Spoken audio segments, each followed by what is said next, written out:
আসসালামু আলাইকুম। MS cooking স্টুডিওতে আপনাদের ওয়েলকাম করছি। এই জিনিসটা খেতে পছন্দ করে না এমন কাউকে খুঁজে পাওয়া যাবে না। আমারও খুব বেশি পছন্দ, ভুড়ি খেতে খুবই ভালো লাগে। প্রথমে আমি একটা ভুড়ি নিয়ে নিয়েছিলাম, ভুড়িগুলোকে ধুয়ে নিয়ে ছোট ছোট টুকরো করে কেটে নিয়েছি। একটা পাত্রে গরম পানি করে নিয়েছি, গামলায় পানি নিয়ে আমি ভুড়িগুলোকে এই পানির মধ্যে ডুবিয়ে রাখবো 20 সেকেন্ডের মতো। এটা পরিষ্কার করা এত সহজ, অনেকেই এটা পরিষ্কার করতে অনেক বেশি ভয় পায়, কিন্তু আজকের এই ভিডিওটা দেখলে আপনাদের কাছে ভুঁড়ি পরিষ্কার করা অনেক বেশি সহজ হয়ে যাবে। আমি এক টুকরো ভুঁড়ি নিয়ে এভাবে হাতের সাহায্যে আর একটা চামচের সাহায্যে উপরের কালো অংশগুলোকে এভাবে তুলে নিচ্ছি। আমাদের মা খালারা আগে ভুঁড়ি পরিষ্কার করার জন্য অনেক বেশি কষ্ট করতো, কিন্তু তারা এভাবে কখনোই ট্রাই করেনি। তারা চুন অ্যাপ্লাই করতো, আমি কিন্তু কোনো চুন অ্যাপ্লাই করিনি।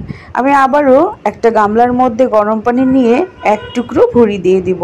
তারপর ভুঁড়িটাকে হালকা ভিজিয়ে নিয়ে আমি এভাবে হাতের সাহায্যে উপরের কালো অংশগুলোকে এভাবে তুলে ফেলবো।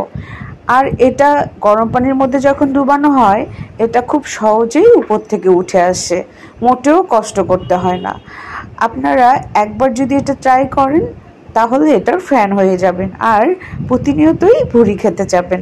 আমি এভাবে একটা একটা করে আমি সবগুলো ভুঁড়ি পরিষ্কার করে নিব।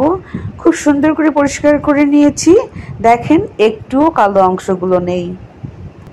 আমি আরেকটা ভুঁড়ির ছোট অংশ নিয়ে নিলাম, তারপর চামচের সাহায্যে উপর থেকে কালো অংশগুলোকে এভাবে তুলে নিচ্ছি। এভাবে একে একে করে আমি সবগুলো ভুঁড়িকে পরিষ্কার করে নিয়েছি। আমার কিন্তু সবগুলো ভুঁড়ি পরিষ্কার করা শেষ। এখন আমি একটা গামলার মধ্যে ভুঁড়িগুলোকে ধুয়ে নিয়েছি। তারপরে একটা পাত্রে নিয়ে নিলাম, পানি দিয়ে দিলাম আর হলুদ দিয়ে দিলাম 1 চামচ। তারপর ঢাকনা দিয়ে ঢেকে এখন আমি এটাকে সেদ্ধ করে নেব। 15 মিনিট সেদ্ধ করব। তারপর 15 মিনিট পরে চুলাটা বন্ধ করে ভুঁড়িগুলোকে কেটে নিয়েছি। এখন ব্যাগে ভরে ফ্রিজে রেখে দিব।